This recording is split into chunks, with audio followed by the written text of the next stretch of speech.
On August 24th at 6:15 a.m., an army of 15 drones flew across the Gulf of Finland towards Ust-Luga, Russia's largest Baltic port. It was heavily guarded, and Russia seemed to believe it was untouched. The drones covered 960 kilometers throughout the night, and everything felt normal until a Russian patrol boat spotted them. Machine guns started shooting at the trail of drones. Two nearly escaped being hit, thanks to operators in Kiev watching the feed and controlling them. Then 3 missiles are launched, making the drones scatter like birds in the sky. One missile misses the target, dropping into the Baltic. The second exploded harmlessly between 2 drones, but the third hit the target, causing a fireball to rain over the water. The remaining 14 drones raced towards Ust-Luga, only 40 kilometers away. As soon as they got near, Russia's S-400 air defense system activated. It had been tracking the drones for a few minutes, but now switched to targeting mode. The screens lit up with red dots, causing the Russian operator to panic.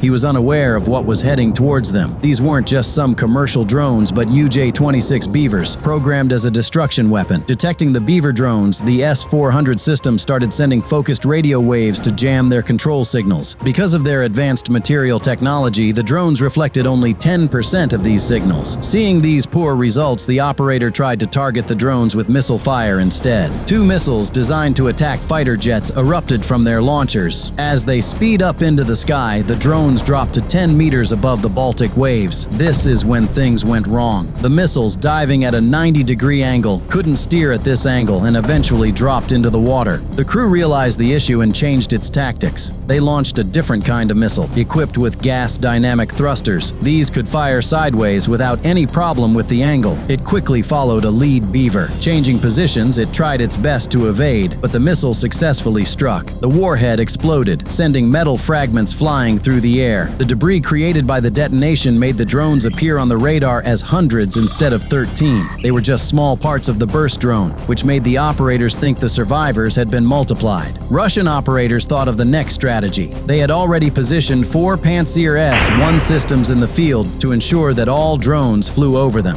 Activating them could help shoot the drones, as it is famous for its shoot, adjust, and again shoot technology. A missile is launched at a formation of drones. The drones detect the threat and switch to a maneuver. They spiral in a circular motion at a common point and move forward. This confuses the missile's navigation system, making it hard to lock onto a target. Russians soon realized this didn't work out as they had expected. Meanwhile, the drones continued to move forward. As they get near, Russia's Krasuka-4 electronic warfare system activates. Equipped with over 20 million worth of jamming technology, this vehicle-based system can overwhelm radio frequencies with interference. The operator scans the screens looking for any active signals. Within seconds, they received 2 signals. Krasuka started focusing on sending electromagnetic noise. Here is when things got interesting. Drones changed their frequencies. The Ukrainian operators controlling them hopped to different frequencies, making them hard to jam Russia. Then activates Krasuka's barrage jamming mode, flooding the entire sky with interference rather than focusing on a specific signal. This was a good move, as it could disrupt and sever the entire communication link of all the drones. But this didn't happen. The drones continued to race in the sky. They had switched to autonomous mode. Using pre-programmed maps, they navigated their route without any external signals. They knew exactly where they were 6 months earlier. Every building, hill, and location had been added to the database in case they encountered this scenario. It seemed like a smart move, but it also raised a problem. 2 drones flew directly into a construction crane that hadn't been there for months. The impact was instant. A blast echoes, and jet black smoke engulfs the air. Now, only 6 drones were left. The main concern was their battery life, which was only 18% remaining. It was enough to reach their target, but not enough for any kind of maneuvers on the way in. The operators handling the drones had very little time left. As the drones approached, the Russian commander ordered his men to use Zu-23 anti-aircraft guns. This cannon works by shooting threats with manual targeting. This means a military man must see the target, lock on for 3 seconds, and then shoot. Because the drones were flying at 150 kilometers per hour and performing barrel rolls every 2 seconds, it was impossible for officers to lock onto a stable target. They switched to an old move, shooting into the open sky.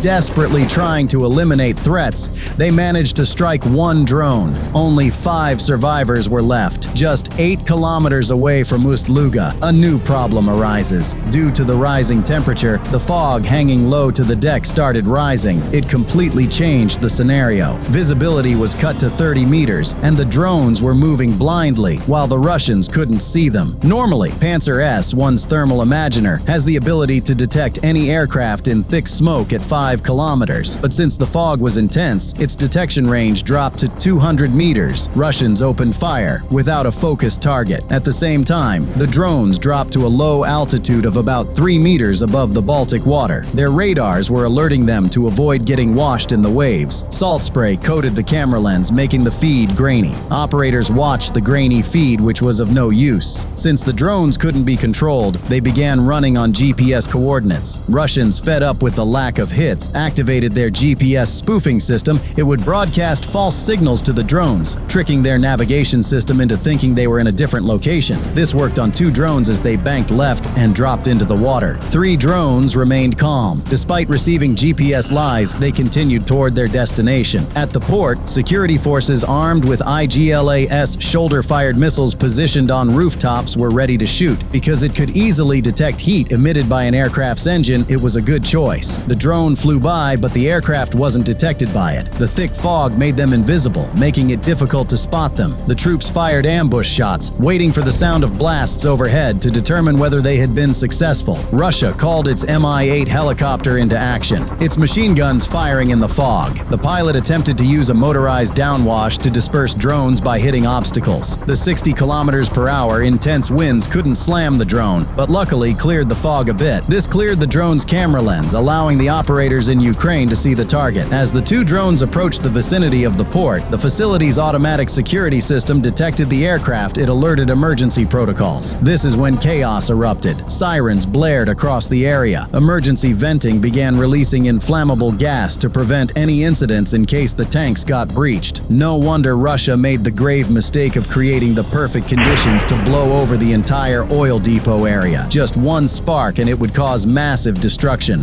Water cannon trucks raced near the facility, trying to knock the drones down with high-pressure streams. One drone flew directly into a water column and tumbled onto concrete. Its warhead remained intact and didn't detonate. The last drone finally locks onto its target, the cryogenic processor in the oil refinery. The operators in Ukraine switched to manual control. The drone had just 12% battery life remaining, enough for about 90 seconds of flight. As it mazed through towers, security forces fired rifles and shotguns at the sound of its motor. A bullet shattered the drone's camera, disrupting the operator's connection. Battery level hit critical. The drone struggled to complete the final distance, especially navigating through the refinery's hundreds of pipes. More cannons are mounted on the trucks. The water jet caught the drone's tail, spinning it violently. Although shaken, it continued its flight. 5% battery remains. It was a do-or-die situation for the operator. He had one chance. He pushed the drone's nose down, converting altitude to speed. In seconds, the battery died and the motor stopped instantly. Although it should have fallen down, here physics took over. Traveling at 15 meters per second, it carried momentum that allowed it to glide the final 50 meters in silence. The unexpected happened. The drone miraculously struck the base exactly where the operator had aimed. A fire ignited from the crash. The sound of the blast shook the ground. Adjacent pipes ruptured, releasing more flammable gas.